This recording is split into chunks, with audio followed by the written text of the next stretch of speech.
Hello all. तो आज हम वेव मैकेनिक्स का पार्ट 1 का रिवीजन लेक्चर बना रहे हैं, जिसमें हम स्ट्रिंग वेव्स ही देखेंगे और साउंड वेव्स और ऑर्गन पाइप ये सब सेकंड पार्ट में देखेंगे। तो इसमें हम कुछ नेसेसरी कॉन्सेप्ट्स को भी कवर करते हुए चलेंगे और कुछ फार्मूला तो होता ही रहेगा। तो हम पहले क्लासीफाई कर लेते हैं।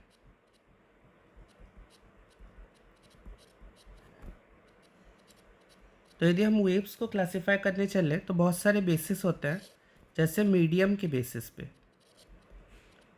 मीडियम के बेसिस पे हमारे पास दो वेव्स हैं जो कि है मैकेनिकल और non mechanical.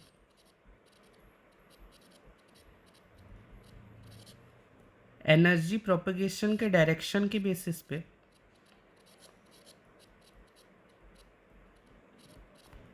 Progressive wave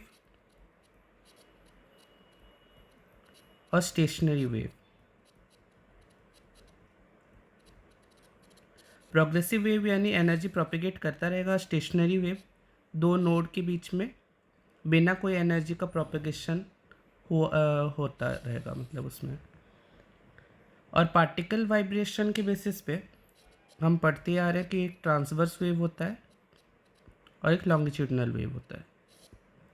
transverse wave वो होता है जो कि वेव प्रोपगेशन के डायरेक्शन के परपेंडिकुलर पार्टिकल्स वाइब्रेट करते हैं, और लॉन्गिट्यूडनल वेव में जहाँ वेव प्रोपगेट कर रहा है उसी के डायरेक्शन में ही पार्टिकल्स वाइब्रेट करेंगे। ट्रांसवर्स वेव में हमें वो क्रेस्ट ट्रफ ये सब दिखने को मिलेगा, और लॉन्गिट्यूडनल वेव में बस कंप्रेशंस और रेरिफिकेशंस ही मिलेंगे। ठीक है।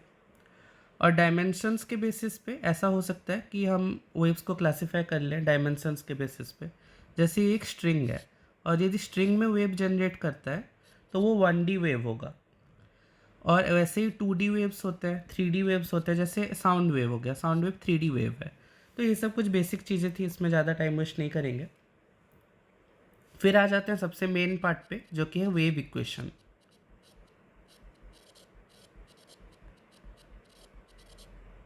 अब वेव इक्वेशंस के बहुत सारे फॉर्म्स हैं, एनसीईआरटी में भी कुछ दिया हुआ है और कुछ एक्स्ट्रा भी देख लेंगे जो कि ओलंपियाड्स और कॉम्पिटिटिव एग्जाम्स में आ सकता है। जैसे एक इक्वेशन का फॉर्म है,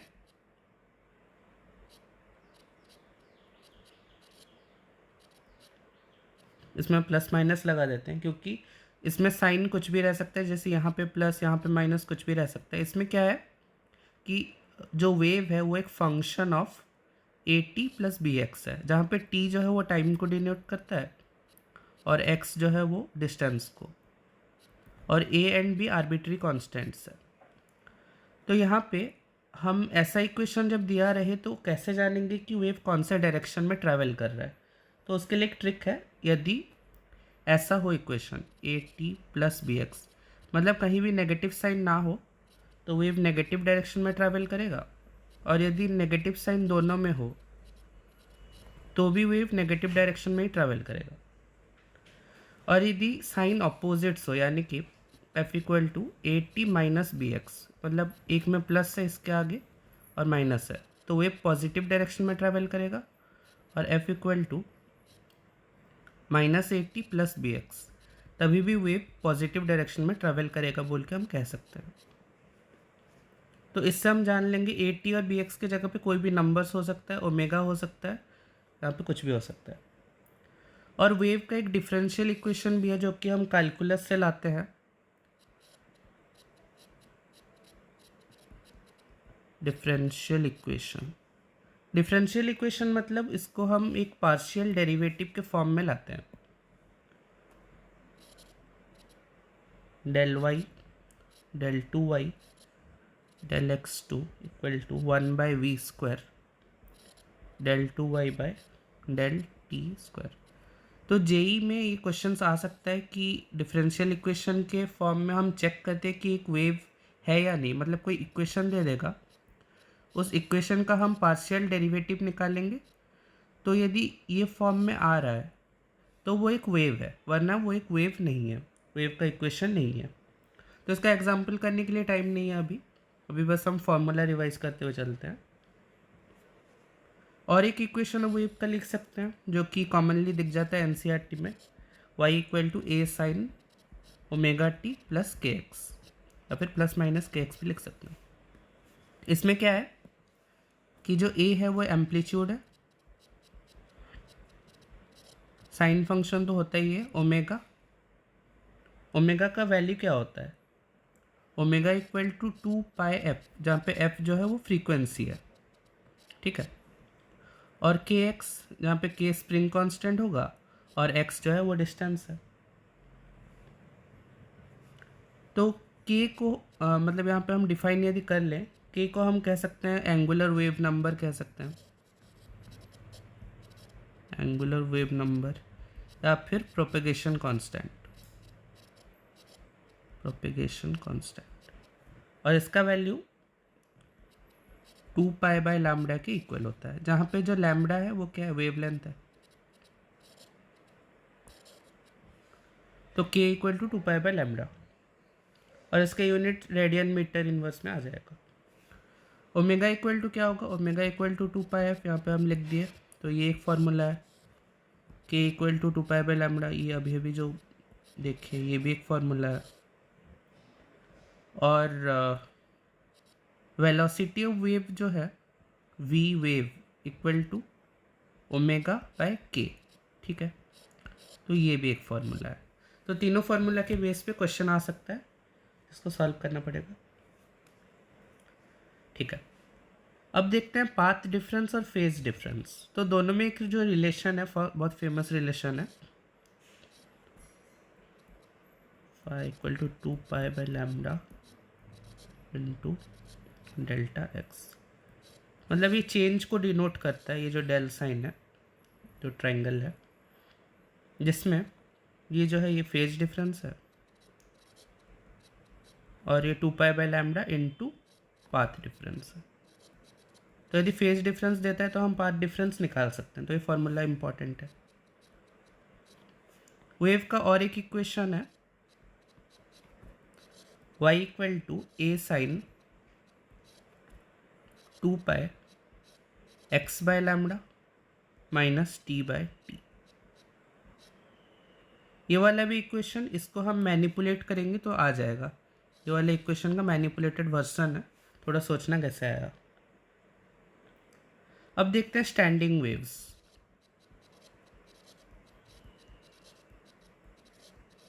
स्टैंडिंग वेव्स या स्टेशनरी वेव्स जिसको हम कहते हैं, मतलब हम क्या करेंगे, एक वेव को कंस्ट्रेंट कर देंगे।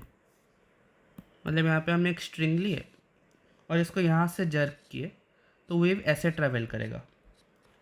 ये जो स्ट्रिंग है ये एक मासलेस स्ट्रिंग नहीं है, इसका कोई मास होगा और इसका कोई लेंथ है, इसका एक डेंसिटी होगा और क्रॉस सेक्शन एरिया भी होगा।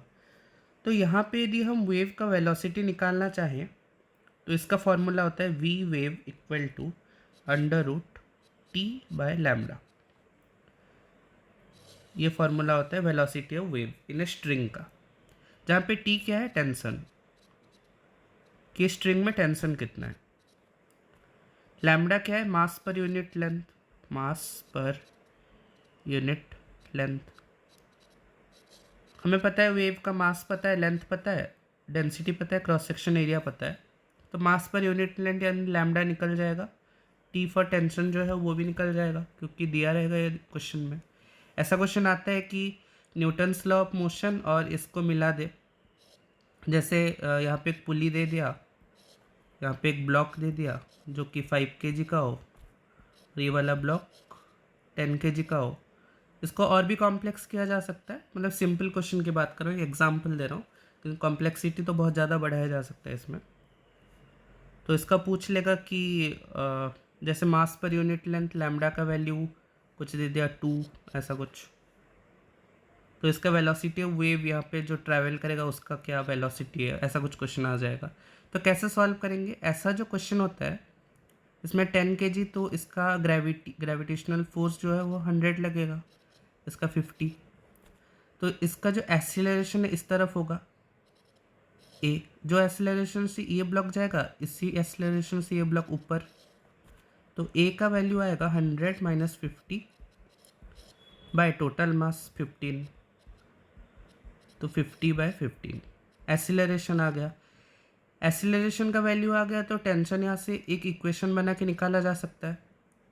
तो ये वाला पूरे सिस्टम को यदि मैं कंसिडर करूँ तो नीचे लग रहा है ग्रेविटी 100, ऊपर लग रहा है टेंशन खींच रहा है उसको T equal to mass into acceleration 10 into 50/15। यहाँ से टेंशन आ जाएगा तो फिर लैम्डा का वैल्यू यहाँ पे क्वेश्चन में दिया हुआ है तो वेलोसिटी वेव निकल जाएगा। तो ये एक एग्जांपल था कि ऐसे निकाला जा सकता है, ठीक है। और एक वैरायटी ऑफ क्वेश्चन है जो कि डिराइव होता है कैलकुलस से, कि एक ऐसा स्ट्रिंग दे दिया, बहुत हैवी स्ट्रिंग की बात कर रहा हूँ। यहाँ पे हम क्या मानते हैं, m जो है वो बहुत छोटा है तो इसको हम मैनिपुलेट करके निकालते हैं, तो ये m पे डिपेंड करता नहीं है, ठीक है। अब मैं बोल रहा हूँ कि इसमें एक हैवी स्ट्रिंग दे दिया है और जो ग्रेविटी के सहारे लटक रहा है, यहाँ पे g लग रहा है और यहाँ पे m है, तो जो यहाँ पे टाइम लगेगा वेव को नीचे से ऊपर जाने तक, मतलब time taken for wave to travel to top, ठीक है। जो टाइम लगेगा उसको वेव को जाने में t इक्वल टू 2√L/g, ठीक है। L का वैल्यू क्या है, लेंथ है ये, और g ग्रेविटी 9.8। तो इससे आ जाएगा, एक फॉर्मूला नहीं है, क्वेश्चन है एक्चुअली, पर इसको हम ऐसे याद रख सकते हैं। उसके बाद बात करते हैं थोड़ा एनर्जी इन वेव मोशन का। एनर्जी इन वेव मोशन, जब भी वेव का मोशन होता है तो उसके पार्टिकल्स के बीच में जो एनर्जी इन्वॉल्व होता है उसको भी हम डिराइव कर सकते हैं, पर डेरिवेशन का टाइम नहीं है। तो काइनेटिक एनर्जी का जो फॉर्मूला होगा वो होगा half rho velocity of particle का स्क्वायर। यहाँ पे नोट करना कि वेलोसिटी ऑफ पार्टिकल है, ठीक है। तो इसका यदि हम वेलोसिटी ऑफ पार्टिकल का जो इक्वेशन है उसको हम पुट करें तो क्या आएगा, 1/2 rho amplitude square omega square cos square omega T minus kx। ऐसा क्यों मैंने बोला, देखो मैंने एक बार बताया था कि मतलब ऊपर ही देखे थे, यहाँ पे देखो ये रहा, ये वेव का इक्वेशन है, ये वेव का इक्वेशन है, y equal to a sine omega t plus kx, y equal to a sine omega t plus kx, ये वेव का इक्वेशन है, ठीक है। इसका पार्टिकल का इक्वेशन कैसे आएगा, वेलोसिटी ऑफ पार्टिकल, इसको डिफ्रेंशिएट कर दो, ए ओमेगा बाहर आएगा, साइन का क्या होगा, कॉस हो जाएगा ना, कॉस ओमेगा टी, और ये पे साइन चेंज माइनस kx, ठीक है। इसको यहाँ पे पुट कर दिया इसका स्क्वायर की करके, तो इसको हम ऐसे निकाला जा सकता है, ठीक है। इसको और नहीं बताएंगे। पोटेंशियल एनर्जी क्या आएगा, 1/2 A square omega square cos square omega T minus kx, ठीक है। वही है काइनेटिक एनर्जी जो है, पोटेंशियल एनर्जी वही है, मतलब एक ही फॉर्मूला याद रखना है ऐसे। कभी कभी क्वेश्चन में डायरेक्टली पूछ लेते हैं कि काइनेटिक एनर्जी एवरेज, इसका वैल्यू क्या आएगा, तो इसका वैल्यू आएगा 1/4 ओमेगा रो ओमेगा स्क्वायर ए स्क्वायर। ऐसा क्यों आया, क्योंकि देखो इसका जो एवरेज होता है ये 1/2 होता है, ठीक है। तो इसका यदि हम स्क्वायरिंग करेंगे, मतलब स्क्वायरिंग होके 1/2 होता है, तो ये मल्टीप्लाई हो जाएगा ना फिर, तो पोटेंशियल एनर्जी एवरेज भी उतना ही है, ठीक है। 1/4 रो ओमेगा स्क्वायर ए स्क्वायर, ठीक है। उसके बाद देखते हैं पावर ट्रांसमिटेड। पावर ट्रांसमिटेड,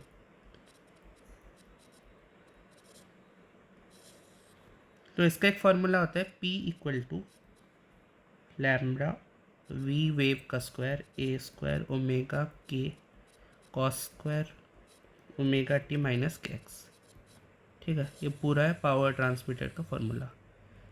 इसमें ऐसा कुछ नहीं है जो कि समझ में ना आए, उसको ऊपर से चेक कर लेना, एनर्जी और पावर में रिलेशन जो है उसको देख लें, ठीक है। इंटेंसिटी का फॉर्मूला पावर से आ जाएगा, इंटेंसिटी ऑफ ए वेव, तो इसका क्या है, I equal to power by area P/A, तो इसका वैल्यू क्या आएगा, यहाँ पे पावर का जो पूरा फॉर्म है इसको पुट कर लेना, एरिया को एस से डिनोट कर लेना, ठीक है। तो यहाँ पे यदि मैं सिंप्लीफाई करता हूँ तो 2 पाई स्क्वायर एफ स्क्वायर ए स्क्वायर वी ओमेगा आ जाएगा, ठीक है। कभी कभी डायरेक्ट रिलेशन आता है, वेव मोशन में भी हम पढ़े थे, मतलब 12th क्लास में है वेव मोशन जो चैप्टर है, यानी जो वेव ऑप्टिक्स, उसी की बात कर रहा हूँ। तो ए मैक्स बाय ए मिन, यहाँ पे ए क्या है, amplitude, equal to A1 plus A2 by A1 minus A2। ये रिलेशन कभी कभी यूज़ हो जाता है जहाँ पे हमें मैक्सिमम बाय मिनिमम एम्पलीट्यूड का रिलेशन पूछता है, ठीक है। और एक रिलेशन भी होता है आई मैक्स बाय आई मिन का, इसका क्या होता है, √I1 प्लस √I2 का whole square by √I1 minus √I2 का होल स्क्वायर, ठीक है। ये रिलेशन भी होता है। हाँ, तो एक टॉपिक होता है जिसमें हम पढ़ते हैं कि रिफ्लेक्टेड एंड ट्रांसमिटेड वेव्स क्या है। Reflected and transmitted waves,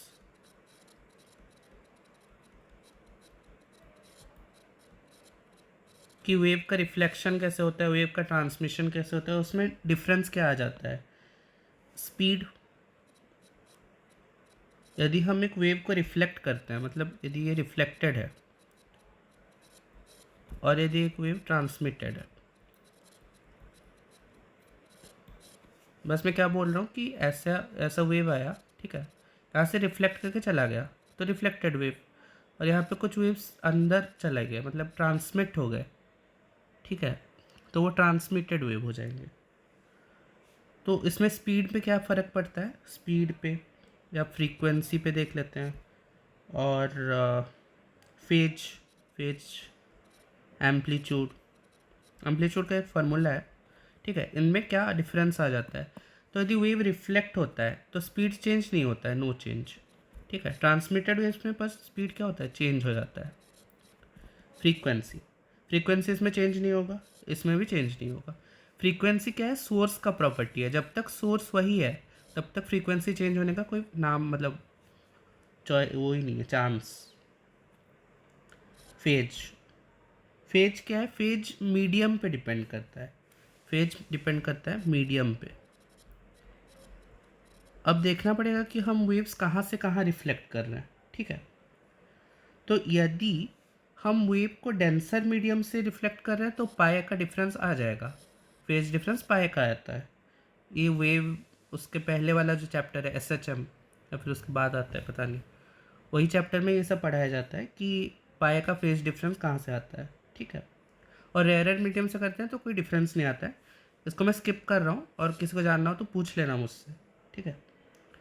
amplitude, amplitude का एक फॉर्मूला है, ए रिफ्लेक्टेड, मतलब रिफ्लेक्टेड एम्पलीट्यूड जो होगा, जो मीडियम का मतलब नेक्स्ट मीडियम में जो रिफ्लेक्ट हुआ ना, उसका वेलोसिटी जो बदला, ठीक है, वो -v1/v1 + v2 इंटू ए, ठीक है, ये फॉर्मूला होता है। ट्रांसमिटेड वेव का क्या है, A transmitted equal to 2v2/v1 + v2 into A, ठीक है। तो ये फॉर्मूला है, इसका डेरिवेशन भी है, इस पर नहीं जाएंगे फिर से, ठीक है। उसके बाद हम देखते हैं, ये टॉपिक भी हो गया ना, ठीक है। इंटरफेरेंस पे आ जाते हैं। तो यदि दो वेव इंटरफियर करते हैं तो इनमें क्या डिफरेंस आएगा, यही हमें देखना है। तो इंटरफेरेंस पे क्या है, दो टाइप के इंटरफेरेंस हमें पता होगा, कंस्ट्रक्टिव और एक है डिस्ट्रक्टिव, ठीक है। तो कंस्ट्रक्टिव इंटरफेरेंस में एम्पलीट्यूड मैक्स हो जाता है, डिस्ट्रक्टिव पे एम्पलीट्यूड मिनिमम पे टेंड करता है। तो कंस्ट्रक्टिव इंटरफेरेंस कहाँ कहाँ पे आता है, फेज डिफरेंस इक्वल टू पाए, मतलब जीरो, पाए कहाँ से आ गया, फेज डिफरेंस 0 पे, 2 पाए पे, 4 पाए पे, और ऐसे ही इवन मल्टीपल्स यानी कि 2n पाए तक कंस्ट्रक्टिव इंटरफेरेंस होता है। अच्छा, रिलेशन हमें पता है, फाई इक्वल टू क्या होता है, 2 pi by lambda delta x। तो इससे हम पाथ डिफरेंस निकाल सकते हैं, जहाँ पे कंस्ट्रक्टिव इंटरफेरेंस होगा तो वो खुद निकाल लेना। डिस्ट्रक्टिव इंटरफेरेंस कहाँ पे होता है? जहाँ पे ए मिनिमम हो, और ए मिनिमम कहाँ पे होता है? Pi equal to pi 3 pi 2n + 1 पाई, ये सब। ठीक है, मतलब 2n + 1 पाई मैक्स है, यानी कि odd multiples of pi, odd multiples of pi. ठीक है, तो यहाँ पे होगा डिस्ट्रक्टिव इंटरफेरेंस। उसके बाद एक टॉपिक आता है जिसको हम कहते हैं स्ट्रिंग वेव। ठीक है, स्ट्रिंग वेव। तो स्ट्रिंग वेव जानने से पहले हमें दो टर्म्स पता होना चाहिए, जो कि है नोड। एक टर्म होता है नोड। ठीक है, नोड क्या है? जहाँ पे एम्पलीट्यूड ज़ीरो हो जाए उसको हम कहते हैं नोड। ठीक है, एम्पलीट्यूड ज़ीरो यानी सोच के देखो, एम्पलीट्यूड ज़ीरो। ठीक है, तो यानी सोच के देखो कि कॉस के एक्स का वैल्यू जो होगा वो ज़ीरो हो जाना चाहिए। ठीक है, कॉस के एक्स का वैल्यू जीरो मतलब क्या? मतलब पार्टिकल यदि रेस्ट में आ गया तो एम्पलीट्यूड जीरो होगा। पार्टिकल रेस्ट कब आएगा? जब कॉस के एक्स जीरो हो। इक्वेशन याद करना, जो इक्वेशन है। ठीक है, कॉस के एक्स का वैल्यू जीरो हो। कॉस के एक्स का वैल्यू जीरो कहाँ पे होता है? एक्स इक्वल टू पाई/4 पे हो जाएगा। हाँ, हो जाएगा 3 पाई/4 5 पाई/4। इनमें कॉस के एक्स का वैल्यू जीरो हो जाएगा क्योंकि एक्स का इतने वैल्यूज़ पे। ठीक है, और एंटी नोड क्या होता है? एक नोड होता है और एक एंटी नोड होता है। ठीक है, एंटी नोड। एंटी नोड क्या है? जहाँ पे एम्पलीट्यूड मैक्स हो जाए, और एम्पलीट्यूड मैक्स यानी कि 2a कॉस के एक्स का वैल्यू ±2a हो जाना चाहिए। ठीक है, मतलब सिंपली बोल रहा हूँ, कॉस के एक्स 1 हो जाना चाहिए। कॉस के एक्स 1 कहाँ पे होगा? एक्स इक्वल टू 0 पाई/2 3 पाई बाई नहीं, उसके बाद पाई आएगा, उसके बाद 3 पाई/2। ठीक है, तो यहाँ पे एंटी नोड्स आएगा। बस इतना याद रखना कि नोड कहाँ कहाँ पे आता है? एक्स का वैल्यू इतने में, इतने में, इतने में, और एक्स का ये सब वैल्यूज़ में क्या आता है? Anti node. ये सब याद रखना है। ठीक है, ये सब प्रूव करने चलोगे तो टाइम नहीं चला जाएगा मतलब, तो ये सब याद रखना। और एक्स का वैल्यू निकलेगा तो यहाँ पे फाई का वैल्यू भी चेक कर लेना, यहाँ पे भी फाई का वैल्यू देख लेना, नोड कहाँ पे आता है, एंटी नोड कहाँ पे आता है। एक क्वेश्चन आता है फेमसली कि distance between two consecutive nodes और एंटी नोड्स। ठीक है, दो कंसिक्यूटिव नोड्स या एंटी नोड्स के बीच में डिस्टेंस पूछता है, तो उसका आंसर होता है पाई/2। यहाँ से देख लेना, यहाँ से चेक करके देख लेना हो रहा है कि नहीं। ठीक है, तो नोड्स एंटी नोड्स जानने के बाद हम देखते हैं स्ट्रिंग वेव। अब स्ट्रिंग वेव में जो है वो डिराइव ही करना है, मतलब इतने सारे फॉर्मूले याद रखने जाओगे तो थोड़ा टाइम लग जाएगा, तो डिराइव कर लेना स्ट्रिंग वेव का जो भी फॉर्मूले हैं। डेरिवेशन में बता दूंगा कैसे होता है। तो बस इतना याद रखना कि स्ट्रिंग जहाँ पे बंधा हुआ है, यहाँ पे स्ट्रिंग जॉइंट है, ये वाले वाल पे जहाँ पे स्ट्रिंग बंधा हुआ है, यहाँ पे नोड होता है। ठीक है, जहाँ पे स्ट्रिंग बंधा हुआ है वहाँ पे नोड होता है, और जहाँ पे इसका एम्पलीट्यूड मैक्स हो, ये वाला पॉइंट, अब भी स्ट्रिंग को बांध ही देते हैं ना, ये नोड, और ये वाला पॉइंट में क्या होगा? Anti node. ठीक है, बस इतना याद रखना। तो इसमें बहुत सारे टर्म्स आता है जो कि हम देख लेते हैं एक बार। ये सब टर्म्स बहुत कॉमनली पूछा जाता है। ठीक है, तो पहला टर्म आता है कि यदि हम ऐसा कर सकते हैं कि स्ट्रिंग को हम बोथ एंड में बांध सकते हैं। यहाँ पे स्ट्रिंग ले लेते हैं, दो केस बना लेते हैं। एक तो है फिक्स्ड एट बोथ एंड्स। ठीक है, बोथ एंड्स। दूसरा फिक्स्ड एट वन एंड, या तो एक एंड में फिक्स कर देते हैं या तो बोथ एंड में फिक्स कर सकते हैं। तो इसमें बहुत सारा केस जो आता है वो है, इसमें एक मिनट,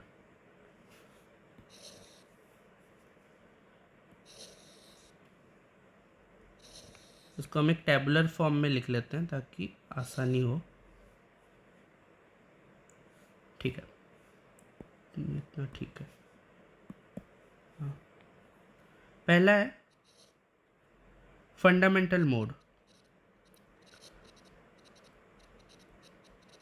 फंडामेंटल मोड या फिर फर्स्ट हार्मोनिक, फंडामेंटल मोड या फिर फर्स्ट हार्मोनिक। ठीक है, इसमें क्या होगा, ऐसा अरेंजमेंट होगा, देखो ऐसे। तो इसमें नोड एक दो नोड है यहाँ पे, ये यहाँ पे एक, यहाँ पे एक। तो इसका जो आता है देखो यहाँ पे फॉर्मूला जो आता है फ्रीक्वेंसी का 1/2L T/μ। कैसे आया, देखो ये वाला जो है यहाँ से यहाँ तक λ/2 होता है, क्योंकि हमें पता है कि एक वेव ऐसा है ना, ऐसे जाता है, वेव ऐसे ट्रैवल करता है, इसको हम क्या कहते हैं, ये λ/2 तो होता है। अब इसको यहाँ पे डिस्प्लेस भी कर ले तो कोई फ़र्क थोड़ी पड़ता है। ठीक है, तो ये λ/2 है। तो यहाँ पे मैंने बस क्या किया है कि हम थोड़ा मैनिपुलेट किया, एफ इक्वल टू क्या है, v/λ। ठीक है, लैम्बडा का वैल्यू क्या है, मतलब यहाँ पे देखो λ/2 इक्वल टू एल, यहाँ पे जो लेंथ है एल उसका वैल्यू क्या है λ/2, तो लैम्बडा इक्वल टू 2L। ठीक है, 2L को मैंने यहाँ पे पुट कर लिया, एफ इक्वल टू यहाँ पे आया v/2L। v का वैल्यू हमें पहले से पता है, v वेलोसिटी वेव क्या होता है, t/μ। फिर t/λ लिख लेते हैं, आसानी होगी तो। ठीक है, मास पर यूनिट लेंथ ही है, म्यू भी मास पर यूनिट लेंथ है, कोई फ़र्क नहीं पड़ता है। तो एफ इक्वल टू v/2L। तो यहाँ पे हम इसको ऐसे भी तो लिख सकते हैं, 1/2L को नीचे ले आए, t/λ। तो यहाँ पे निकाल देंगे। यदि पूछा कि एक स्ट्रिंग है जो कि वाइब्रेट कर रहा है फंडामेंटल मोड में, तो उसका फ्रीक्वेंसी क्या होगा, तो यहाँ पे लेंथ दे दिया होगा स्ट्रिंग का, या फिर लैम्बडा दे दिया होगा, लैम्बडा दे दिया होगा तो और भी आसान है, v/λ पुट कर लेंगे। टेंशन दिया होगा तो निकाल लेना। इसमें बहुत सारे मिक्सअप क्वेश्चंस बन सकता है। ठीक है, तो ये हो सकता है फर्स्ट हार्मोनिक का। अब सेकंड वाला कैसे होगा, मतलब स्ट्रिंग यदि ऐसे हो देखो ऐसे, तो यहाँ पे एंटी नोड बनेगा, यहाँ पे एंटी नोड बनेगा। ठीक है, दो एंटी नोड है। अब सोच के देखो इतना का लेंथ कितना था, λ/2। ठीक है, तो ये लेंथ कितना होगा, λ/4। तो यहाँ पे λ/4 equal to L, that implies lambda equal to 4L, F equal to v/λ। ठीक है, तो 1/4L t/λ। ठीक है, एफ का फॉर्मूला बन गया।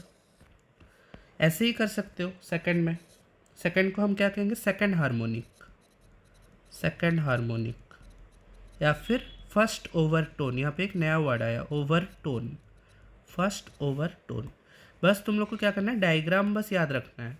डायग्राम यदि बना लोगे तो ये प्रूव हो जाएगा। या तो फार्मूला याद रखना बहुत सारे, जितना ओवरटोन्स तक याद रहे। एक जनरल फार्मूला है वैसे, उसको भी याद रख सकते हैं।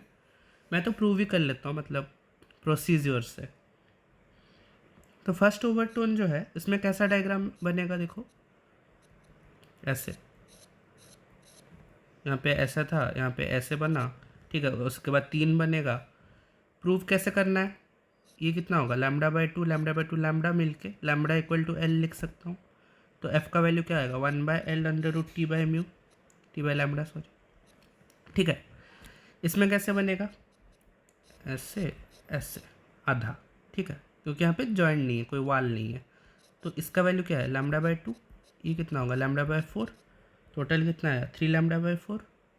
तो एफ का वैल्यू 3/4L, राइट, t/μ। ऐसे ही आ सकता है तुम्हारा थर्ड हार्मोनिक। थर्ड हार्मोनिक को क्या नाम देंगे, सेकंड ओवरटोन। कुछ भी पूछ सकता है, जैसे ठीक है, इसमें भी ऐसे ही आ सकता है। वैसे ही फार्मूला बना लेना, मैं सजेस्ट वही करूँगा।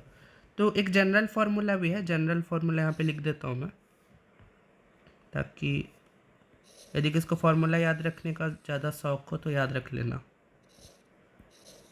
क्योंकि डेरिवेशंस वैसा आसान हो जाता है।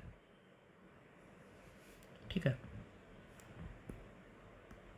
तो यहाँ पे जनरल फार्मूला जो है nth हार्मोनिक का ले लेते हैं, nth हार्मोनिक, या फिर n-1 ओवरटोन। देखो थर्ड हार्मोनिक में सेकंड ओवरटोन था ना, तो nth हार्मोनिक में n-1 ओवरटोन होगा,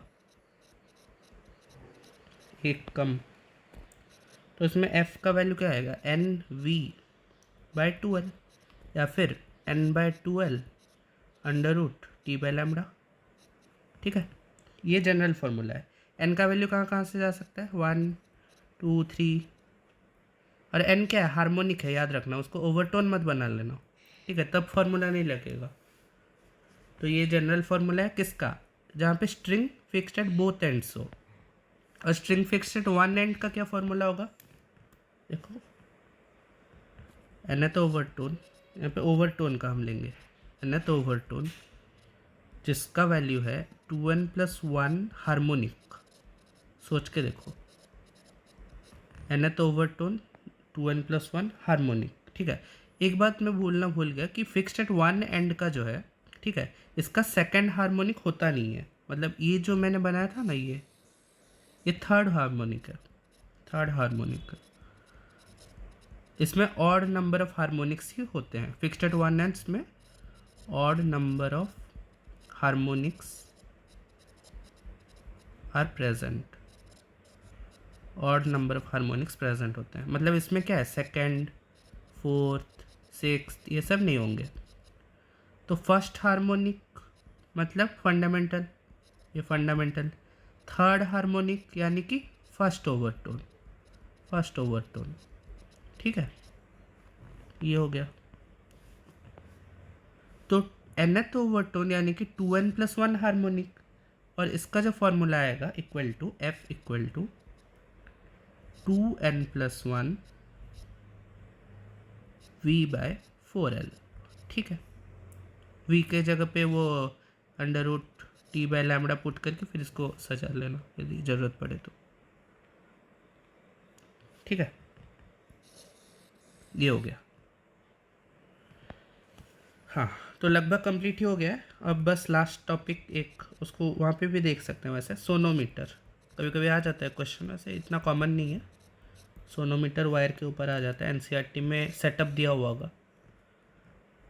तो ये वाला एक वेज होता है, यहाँ पे एक टेबल टाइप का है, यहाँ पे एक वेज है जो कि फिक्स्ड है, और यहाँ पे एक वेव है जो कि मूवेबल है, ये मूव कर सकता है। और यहाँ पे एक वायर लगता है ऐसे, यहाँ पे एक पुली है, यहाँ पे एक वेट झूल रहा है, ठीक है, वेट। तो इसका कभी कभी फ्रीक्वेंसी पूछ लेता है, तो क्या होगा, n/2L √T/μ। इसको कंपेयर कर लेना यहाँ से, मतलब सोनोमीटर को सोच लेना string fixed at both ends, ठीक है, ये फिक्स्ड एट बोथ एंड्स था ना, इसको इसी तरह से ट्रीट करना, ये बस एक हिंट था, ठीक है। तो इतने में हमारा स्ट्रिंग वेव्स पूरा ख़त्म हो जाता है, स्ट्रिंग वेव्स का जितना भी था। अब उसके बाद जो वेव्स का पार्ट 2 करेंगे उसमें साउंड वेव्स पढ़ लेंगे, साउंड वेव्स के साथ साथ वो beat, organ pipe, end correction, ये सब वो सब पढ़ लेंगे, ठीक है। तो वीडियो को लाइक करना, शेयर करना, सब्सक्राइब करना, बाय।